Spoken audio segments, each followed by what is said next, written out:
السلام علیکم دوستو، ہر جائز حاجت کے لیے آپ کو ایک مجرب وظیفہ بتا رہے ہیں، ضرور کوشش کیجیے گا، لیکن جائز کوشش کے لیے اور مکمل یقین کے ساتھ۔ جس شخص کو کوئی بھی حاجت درپیش ہو، خواہ کتنی پریشانی ہو، تو لازم ہے کہ وہ شخص فوراً وضو کر کے کسی مسجد میں یا گھر میں صاف علیحدہ کمرہ میں بنیت قضائے حاجت 2 رکعت نماز نفل ادا کرے۔ پہلی رکعت میں بعد سورہ فاتحہ، سورہ اخلاص 3 مرتبہ اور تسمیہ 70 بار پڑھے۔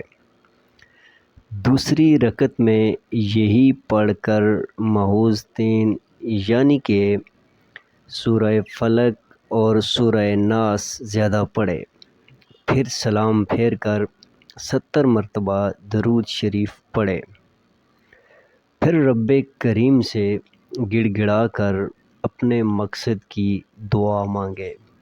انشاءاللہ عزوجل اس کی مراد ضرور پوری ہوگی، لیکن شرط ہے کہ آپ کا یقین پختہ ہونا چاہیے اور اعتقاد ہونا چاہیے اور آپ کی حاجت جائز ہونی چاہیے۔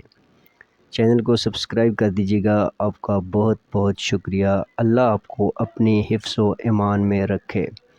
اگر آپ چاہتے ہیں کہ کسی بھی ٹاپک پہ ویڈیو ہونی چاہیے تو آپ ہمیں کمنٹ باکس میں اپنا مذکورہ ٹاپک بتا سکتے ہیں، ہم کوشش کریں گے کہ اس پر بھی ویڈیو بنا کر اپلوڈ کریں۔ شکریہ۔